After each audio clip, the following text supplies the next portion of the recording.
Students, तो आज के इस क्लास में हम पढ़ेंगे विद्युत धारा के आगे आने वाले कॉन्सेप्ट। कल हमने सीखा था विद्युत धारा क्या होती है और धारा घनत्व तो किसे कहते हैं, जिसमें हमने सीखा था कि विद्युत धारा को हम I से प्रदर्शित करते हैं और धारा घनत्व को हम लोग J से प्रदर्शित करते हैं। तो जो विद्युत धारा आपकी I इक्वल टू होता है Q/T होता है और जो J इक्वल टू होता है वो आपको होता है I/A। यहाँ पर I है आपका विद्युत धारा और A है आपका क्षेत्रफल। तो ये हमने कल पढ़ लिया था। आज का अपना टॉपिक है अनुगमन वेग। आज का टॉपिक है अनुगमन वेग। तो ये क्या होता है अनुगमन वेग, हम स्टार्ट करते हैं। चलिए, आपका प्रश्न है अनुगमन वेग किसे कहते हैं या फिर अपवाह वेग किसे कहते हैं। धारा घनत्व एवं अनुगमन वेग में संबंध स्थापित कीजिए। तो देखिए होता क्या है, मान लीजिए एक कोई वायर है, कोई चालक तार है, ठीक है। इस चालक तार में हमने विद्युत धारा प्रवाहित कर दी है। विद्युत धारा प्रवाहित हो रही है, इसका मतलब क्या है, इसकी अपोजिट डायरेक्शन में इलेक्ट्रॉन प्रवाहित हो रहे होंगे, ठीक है। अब हमने क्या किया है, इसको विद्युत क्षेत्र में रख दिया। कहाँ पर रख दिया, विद्युत क्षेत्र। विद्युत क्षेत्र मतलब विद्युत चुंबकीय लाइन्स के बीच में इसको रख दिया है। कहीं से विद्युत चुंबकीय लाइन आ रही होंगी, उसके प्रभाव में हमने इसके अगला को इसको ला के रख दिया है। इसके प्रभाव में आने से इलेक्ट्रॉन पर एक बल लगेगा। क्या लगेगा, बल। तो ये बल आपका इसको आगे बढ़ने में मदद भी कर सकता है और नहीं भी कर सकता है, मतलब पीछे भी इसको फोर्स बैक कर सकता है, ठीक है। रिपल्सन और अट्रैक्शन दो टाइप के आपके फोर्स कोई भी लग सकता है। अब इस बल को ओवरकम करते हुए, इसको यहाँ पर बल को ओवरकम करते हुए ये इलेक्ट्रॉन एक आगे की तरफ बढ़ता जाएगा, एक थोड़ा थोड़ा ड्रिफ्ट आगे की तरफ करता जाएगा। उसे हम बोलते हैं अनुगमन वेग। क्या बोलते हैं, अनुगमन वेग। तो देखिए फिर समझते हैं। सपोज कीजिए कि आप, ये पानी है, क्या है, पानी, ठीक है। और पानी में एक आपकी नाव जा रही है। क्या जा रही है, ये नाव है।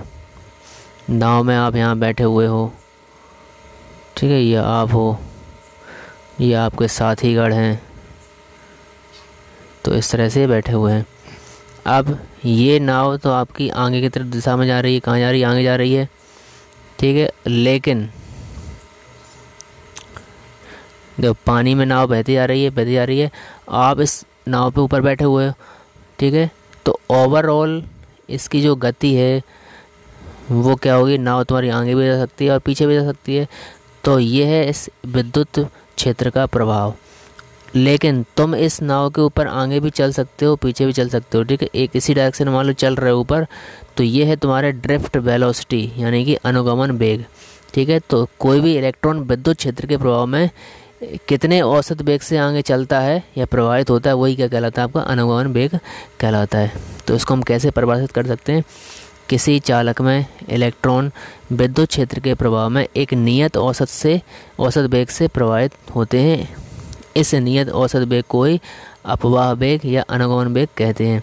इंग्लिश में इसे बोलते हैं ड्रिफ्ट वेलोसिटी। वेलोसिटी मतलब v, ड्रिफ्ट मतलब d, तो इसलिए इसको हम प्रदर्शित करते हैं vd से। किससे, v सफिक्स में आपका d है, तो इसे vd से प्रदर्शित करते हैं। इसका मान लगभग 10⁻⁴ मीटर प्रति सेकंड होता है, मतलब इतना कम आपका इसका मान होता है।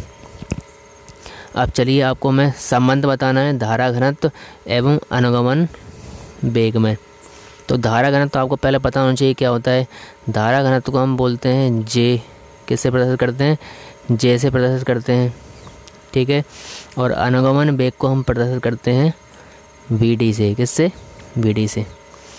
तो चलिए इन दोनों के बीच में हम संबंध निकालते हैं। तो सबसे पहले हमने क्या किया, मान लिया एक कोई चालक तार है, ये कोई तार है। इस तार का कुछ ना कुछ क्षेत्रफल होगा। इस क्षेत्रफल को हमने मान लिया A क्षेत्रफल है। और इस तार में जो इलेक्ट्रॉन है वो इलेक्ट्रॉनों की संख्या है n। कितनी है, n। और इस जो इलेक्ट्रॉन है इनका जो अनुगमन वेग है, उस अनुगमन वेग को हमने मान लिया Vd। क्या मान लिया है, Vd, ठीक है। तो हमें बताना है इस तार से कितने इलेक्ट्रॉन बाहर निकलेंगे। देखो जितने इलेक्ट्रॉन अंदर थे कितने हैं n, तो n ही इलेक्ट्रॉन बाहर निकलेंगे। ठीक है, यदि इसकी वेलोसिटी vd है, मतलब वेलोसिटी मतलब बेग इसका vd है, तो जितना ज़्यादा बेग हो उतने ज़्यादा इलेक्ट्रॉन निकलेंगे। तो इसलिए हम इसका क्या करेंगे, मल्टीप्लाई कर देंगे, तो n इंटू vd हो जाएगा आपका। अच्छा, यदि हम इस क्षेत्रफल को इंक्रीज़ कर दें तो नंबर ऑफ़ इलेक्ट्रॉन भी आने ज़्यादा निकलने चालू हो जाएंगे, तो यहाँ से इलेक्ट्रॉन बहुत ज़्यादा बाहर निकल सकते हैं। इसलिए टोटल नंबर ऑफ़ इलेक्ट्रॉन कितने बाहर निकलेंगे, वो आ जाएगा NaVd। ठीक है, तो ये इतने इलेक्ट्रॉन आपके यहाँ से बाहर निकल सकते हैं। n यहाँ पर इलेक्ट्रॉनों की संख्या है, a आपका क्षेत्रफल है, अनुप्रस्थ काट का क्षेत्रफल या फिर परिच्छेद क्षेत्रफल बोलते हैं इसे हम, vd आपका अनुगमन वेग है।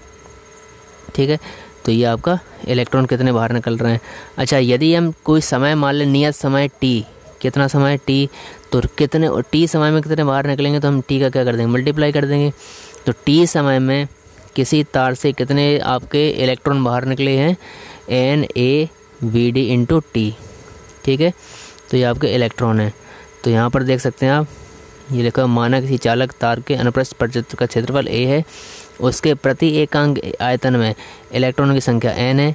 यदि इलेक्ट्रॉनों का अनुगमन वेग vd हो तो 1 सेकंड में तार के किसी अनुप्रस्थ क्षेत्र से गुजरने वाले इलेक्ट्रॉन की संख्या कितनी है आपकी, NaVd। और यदि हमने समय ले लिया t, तो इसलिए इसका जो गुजरने वाले इलेक्ट्रॉन की संख्या कितनी हो जाएगी, NaVd इंटू टी हो जाएगी। ओके। अच्छा, यदि आपको इलेक्ट्रॉनों की संख्या पता है तो क्या आप उसमें से आवेश बता सकते हैं? बिल्कुल बता सकते हैं। कल हमने देखा था, ये लास्ट वीडियो हमने देखा था कि जो विद्युत धारा होती है, विद्युत धारा I, ठीक है, सॉरी आवेश बताना ना आपको, क्या बताना आवेश। तो आवेश इक्वल टू क्या होता है, हमें इलेक्ट्रॉन पता है, टोटल इलेक्ट्रॉन कितने बाहर निकल रहे हैं वो हमको पता है, NaVd/T। ठीक है, और एक इलेक्ट्रॉन का आवेश होता है 1.6 गुणा 10⁻⁻19 कूलम। तो एक इलेक्ट्रॉन का हम क्या कर देंगे, इसमें मल्टीप्लाई कर देंगे। तो इतने इलेक्ट्रॉन आपके पास यहाँ पर हैं। ओके, और एक इलेक्ट्रॉन का आवेश इतना होता है, तो टोटल आवेश कितना आ जाएगा, NaVd/T इंटू ई। तो ये टोटल आवेश आ गया। ठीक है, हम जानते हैं, क्या जानते हैं, विद्युत धारा बराबर क्या होता है, Q/T होता है। तो इस Q का मान हमने यहाँ पर रख दिया है। Q का मान कितना है, NaVd/T ई, और बटे T कर दिया तो T से T कट जाएगा। तो जो आपका Na आएगा, वो सॉरी I आएगा, I कितना आ जाएगा आपका, ये आ जाएगा NaVd/E आ जाएगा।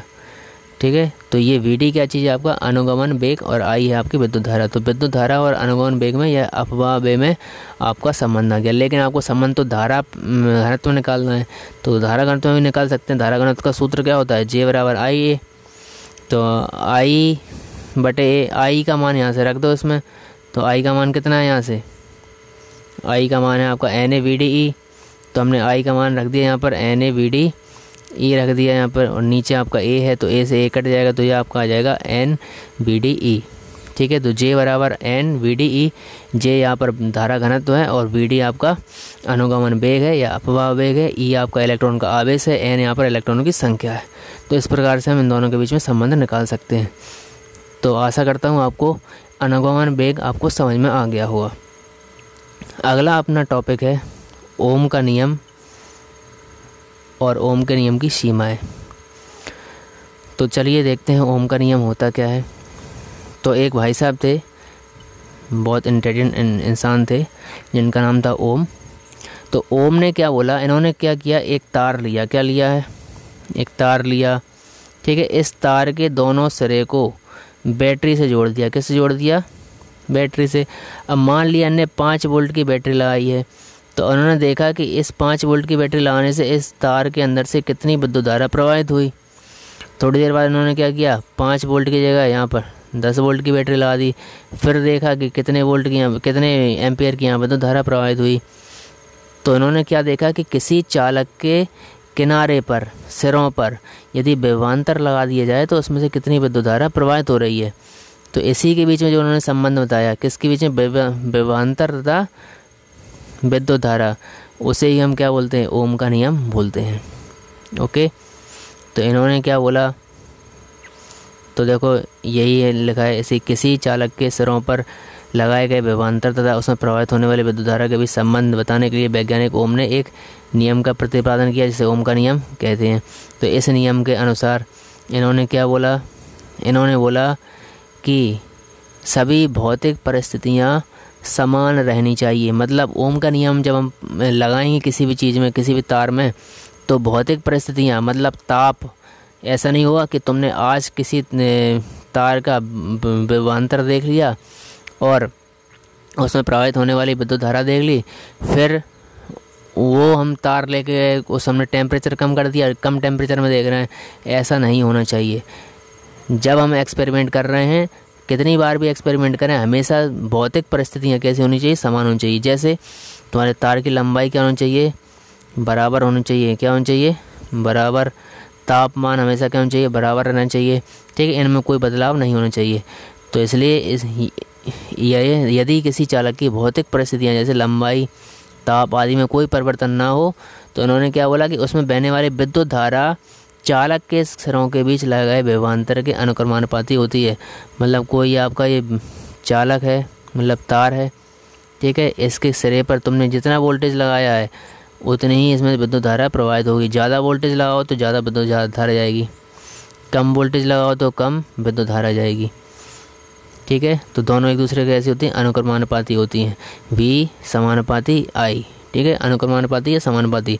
जब समानुपाती के निशान को हटाते हैं तो यहाँ आएगा नियतांक, इस नियतांक को बोलते हैं R, मतलब प्रतिरोध, क्या बोलते हैं, प्रतिरोध, ठीक है।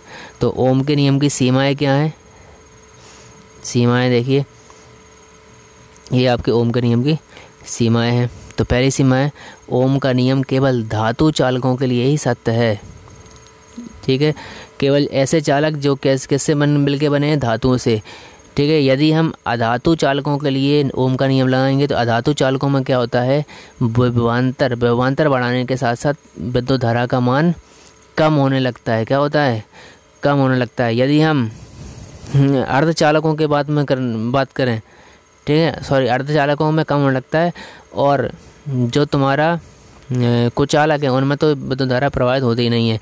तो केवल धातु के लिए आपको लेना है, यहाँ पर अधातु के लिए नहीं लेना है। तो ओम का नियम केवल धातु चालकों के लिए ही सत्य है। दूसरा, चालक का ताप नियत रहे। ऐसा नहीं तुमने एक्सपेरिमेंट किया यहाँ पर ग्वालियर में जहाँ भीषण गर्मी पड़ती है, फिर तुम उसी तार को लेकर चले गए जम्मू कश्मीर जहाँ बहुत सर्दी पड़ती है, तो दोनों में बहुत ज़्यादा अंतर आएगा। तो यहाँ के करंट में और वहाँ के करंट में बहुत ज़्यादा अंतर आएगा। इसलिए भौतिक परिस्थितियाँ कैसी रहनी चाहिए, समान रहनी चाहिए। तीसरा, चालक में विकृति उत्पन्न ना हो। ऐसा नहीं हो कि तुमने क्या कर दिया, तार को टेढ़ा मेढ़ा कर दिया। पहले जो सीधा तार का हम क्या कर रहे थे, प्रतिरोध निकाल रहे थे, विद्युत धारा निकाल रहे थे और उसका वोल्टेज निकाल रहे थे, लेकिन उसने अब तुमने क्या कर दिया है, उस तार को थोड़ा टेढ़ा मेढ़ा कर दिया, मतलब उसमें कुछ भी उसकी फिजिक्स में उसकी तुमने चेंज कर दिया है, तो ऐसा भी नहीं चलेगा। इसलिए चालक में विकृति उत्पन्न नहीं होनी चाहिए। तो चलिए, हमें पता है, क्या पता है, ओम के नियम से V समानुपाती क्या होता है, I होता है। तो जैसे जैसे आप वोल्टेज बढ़ाओगे वैसे वैसे करंट भी बढ़ेगा। तो इस वाले एच पे हमने ले लिया वोल्टेज, इस वाले एच पे ले लिया हमने करंट, ठीक है। तो जैसे जैसे हम वोल्टेज बढ़ाएंगे वैसे वैसे करंट भी बढ़ेगा। मतलब ग्राफ कैसे जाएगा आपका, सीधी स्ट्रेट लाइन जाएगा, ठीक है, एक सीधी रेखा मिलेगी आपको यहाँ पर। अगला प्रश्न है आपका, प्रतिरोध किसे कहते हैं, प्रतिरोध किसे कहते हैं। तो चलिए प्रतिरोध देखते हैं हम लोग। ये है आपका एक तार, क्या है, तार में से क्या जा रहा है आपका, इलेक्ट्रिक करंट जा रहा है, विद्युत धारा जा रही है। अच्छा, मान लिया तुम यहाँ पर बैठ गए, ठीक है, ये बैठे हो भाई साहब, आप बैठे हो और आपने यहाँ टांग अड़ा के बैठ गए। क्या अड़ा के बैठ गए, क्या हम इसमें से करंट नहीं निकलने देंगे। तो ये विद्युत धारा के मार्ग में क्या आ गई, रुकावट आ गई है। क्यों रुकावट आ गई, कि आपने बोला हमारी गली, हमारा मोहल्ला, हम यहाँ से नहीं निकलने देंगे। तो क्या होगा, यहाँ पर गर्मी बढ़ेगी कि नहीं बढ़ेगी, टेंशन बढ़ेगी। ये चाहेगा इलेक्ट्रॉन, नहीं मैं तो जाऊँगा, आप चाहोगे नहीं, ये मेरी गली है, मुझसे यहाँ पर पर्ची कटाए बिना आप नहीं जा सकते। तो गर्मी बढ़ेगी। इसका मतलब क्या है, यहाँ प्रतिरोध है, क्या है, तो प्रतिरोध क्या करता है, किसी भी चालक में विद्युत धारा के प्रवाह में रुकावट डालता है और उसमें एक ऊष्मा उत्पन्न करता है। हमें पता है जब कोई तार या कोई विद्युत उपकरण बहुत देर तक चलता रहता है तो उसके तार क्या हो जाते हैं, गर्म हो जाते हैं। किसकी वजह से गर्म हो जाते हैं, उसी प्रतिरोध की वजह से गर्म हो जाते हैं। प्रतिरोध क्या करता है, उसमें ऊष्मा उत्पन्न कर देता है। तो प्रतिरोध को हम कैसे परिभाषित कर सकते हैं, कोई चालक विद्युत धारा के मार्ग में जो रुकावट डालता है उसे उस चालक का प्रतिरोध कहते हैं, या फिर इसे हम इंग्लिश में रेजिस्टेंस बोलते हैं। ठीक है, और ऐसे चालक जो प्रतिरोधक, ऐसे चालक को क्या बोलते हैं, जो रुकावट डालते हैं उन चालक को बोलते हैं प्रतिरोधक। इसे R से प्रदर्शित करते हैं क्योंकि इसका नाम रेजिस्टेंस है। ओके, ओम के नियम से हम लोग देख चुके हैं, V बराबर क्या होता है, RI। तो यहाँ से R का मान कितना आ जाएगा, R बराबर V/I। V आपका विभवांतर है, I क्या है, विद्युत धारा है। ठीक है, तो इसको हम ऐसे भी परिभाषित कर सकते हैं, किसी चालक का प्रतिरोध उस चालक पर लगाए गए विभवांतर और उसमें बहने वाली धारा के अनुपात के बराबर होता है। मतलब प्रतिरोध बराबर किसके हो जाएगा, आपका विभवांतर बटे धारा। ठीक है, विभवांतर बटे धारा के बराबर हो जाएगा। ओके, इसका मात्रक क्या होता है, इसका मात्रक होता है आपका, ऐसा ही मात्रक है ओम। क्या है, ओम। ओम को हम इस तरह से बनाते हैं। ठीक है, इंग्लिश में इस तरह से लिखा हुआ OHM, ओम। बेमेई सूत्र देखते हैं इसका बेमेई सूत्र होता है ml² T-3a-2। एक्चुअली में एज ये कहाँ से आता है, ये आपका R बराबर क्या है, आपका V/I है।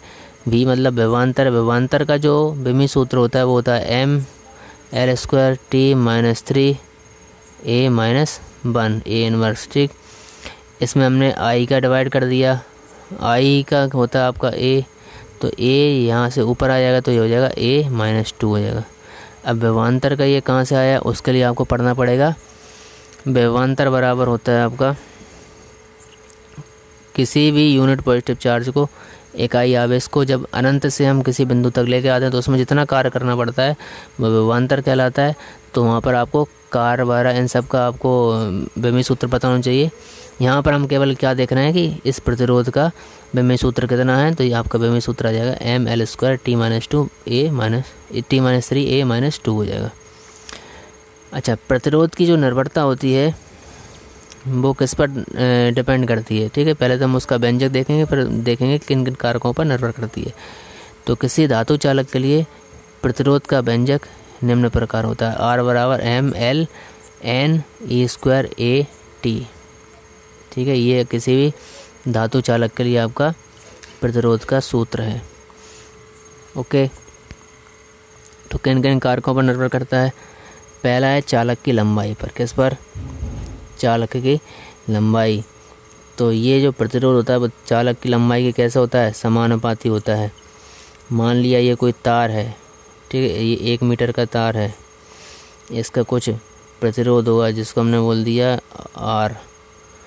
यदि इस तार को हम खींच के लंबा कर दें, ठीक है, पहले ये आपका तार था, अब हमने इसको खींच के 1.5 मीटर का कर दिया है, तो क्या होगा, इसकी लंबाई बढ़ जाएगी, लेकिन क्षेत्रफल क्या हो जाएगा, इसका कम हो जाएगा। क्षेत्रफल कम हो जाएगा तो इसमें से इलेक्ट्रॉन कम निकल पाएंगे, मतलब इलेक्ट्रॉन के राह में रुकावट ज़्यादा बढ़ गई कि नहीं, इसलिए प्रतिरोध भी बढ़ जाएगा। तो लंबाई बढ़ाने से प्रतिरोध क्या होता है, बढ़ जाता है। R समानुपाती हुआ किसके, L के। दूसरा, यदि हम इसका अनुप्रस्थ काट का क्षेत्रफल बढ़ा दें, इस तार का क्षेत्रफल बढ़ा दें, तो अब इलेक्ट्रॉन के जाने की जो डायरेक्शन है उसमें रुकावट क्या हो जाएगी, आपकी कम हो जाएगी, तो R का मान भी कम हो जाएगा। तो क्षेत्रफल बढ़ाने से R आपका कम हो जाएगा, मतलब R व्युत्क्रमानुपाती होता है किसके, क्षेत्रफल के। R समानुपाती होता है किसके, लंबाई के। तीसरा फैक्टर है आपका ताप बढ़ाने पर। ठीक है, ताप बढ़ाने पर कोई भी प्रतिरोध क्या होता है, आपका बढ़ता जाता है। अगला है आपका कि चालक के पदार्थ की प्रकृति पर। कोई पदार्थ कैसी प्रकृति का है। जैसे मान लिया हमने कोई सिल्वर लिया है, क्या लिया है, सिल्वर, तो सिल्वर में से इलेक्ट्रॉन बहुत तेज़ी से गमन करेंगे, ठीक है। यदि आपने लकड़ी लिया, लकड़ी में से इलेक्ट्रॉन जा ही नहीं पाएंगे। तो डिपेंड करेगा कौन से आपने टाइप का पदार्थ लिया है। जो ज़्यादा आपका रिएक्टिव होगा, जिसमें विद्युत धारा जल्दी प्रवाहित होगी, उसमें प्रतिरोध कम होगा, और जिसमें जो विद्युत धारा को प्रवाहित नहीं करने देंगे उसमें प्रतिरोध ज़्यादा होगा। तो किसी चालक का प्रतिरोध उसके प्रति एकांक आयतन में इलेक्ट्रॉनों की संख्या के व्युत्क्रमानुपाती होता है। अतः किसी चालक का प्रतिरोध उसके पदार्थ की प्रकृति पर भी निर्भर करता है, ठीक है। किसी पदार्थ में से कितने इलेक्ट्रॉन गुजर सकते हैं वो उस पर निर्भर करेगा। अगला है आपका टॉपिक, विद्युत चालकता किसे कहते हैं, इसका मात्रक एवं विमेय सूत्र लिखिए। तो देखिए, विद्युत चालकता जस्ट अपोजिट होता है किसके, प्रतिरोध के। प्रतिरोध में हमने देखा था कि कोई आपका तार है, ठीक है, ये आपका वायर है, मान लिया ये कोई वायर है, इसमें से जो आपके इलेक्ट्रॉन के प्रवाह में या विद्युत धारा के प्रवाह में जो रुकावट आ रही थी उसको हम क्या बोलेंगे, आर, मतलब प्रतिरोध। अब क्या करेंगे हम, जो आपका विद्युत धारा है, विद्युत धारा के प्रवाह में जो आसानी से प्रवाहित हो रहा है, आसानी आ रही है, वो आसानी को हम क्या बोलते हैं, विद्युत चालकता बोलते हैं, ठीक है। तो दोनों बिल्कुल अपोजिट हैं कि नहीं। प्रतिरोध क्या है आपका, रुकावट है, और ये क्या आपकी इलेक्ट्रॉन के प्रवाह में यहाँ पर आपकी आसानी है। तो इससे हम कैसे परिभाषित करेंगे, किसी चालक के प्रतिरोध के व्युत्क्रम को, मतलब प्रतिरोध का जस्ट उल्टा क्या हो जाएगा आपका, विद्युत चालकता हो जाएगा। प्रतिरोध के व्युत्क्रम को इसकी विद्युत चालकता कहते हैं। इसे जी से प्रदर्शित करते हैं, तो विद्युत चालकता बराबर हो जाएगा 1/प्रतिरोध, मतलब जी बराबर 1/R हो जाएगा आपका। अच्छा, इसका यदि हमें इसका मात्रक निकालना है, तो मात्रक कैसे निकालेंगे, हमें पता है आर का मात्रक होता है ओम, इसका जी बराबर 1/R है, तो इसका मात्रक क्या हो जाएगा, 1/ओम हो जाएगा, या फिर ओम इनवर्स बोलेंगे। ओम इनवर्स को हम मो भी बोल सकते हैं, क्या बोलते हैं, मो, क्या बोलते हैं, मो। ये देखो, ये आपका ओम है, क्या है, ओम। इसका इन्वर्स करना है, मतलब उल्टा करना है, उसको हम बोल देंगे MHO, मो। या फिर इसे मोह को या ओम इन्वर्स को भी बोला जाता है साइमन, क्या बोला जाता है, साइमन। तो इसका एक और इकाई है इसकी, साइमन, ठीक। इसका जो विमेय सूत्र है वो प्रतिरोध का क्या हो जाएगा, जस्ट उल्टा। तो इसमें आ जाएगा आपका M-1 L-2 T3A2 हो जाएगा आपका।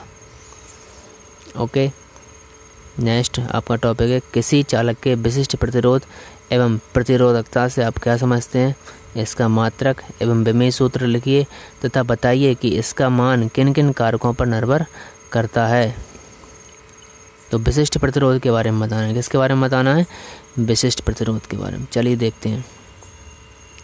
हमको पता है क्या कि किसी भी चालक का प्रतिरोध निम्न कारकों पर निर्भर करता है। नंबर 1 उसकी लंबाई, लंबाई की क्या होता है, समानुपाती होता है।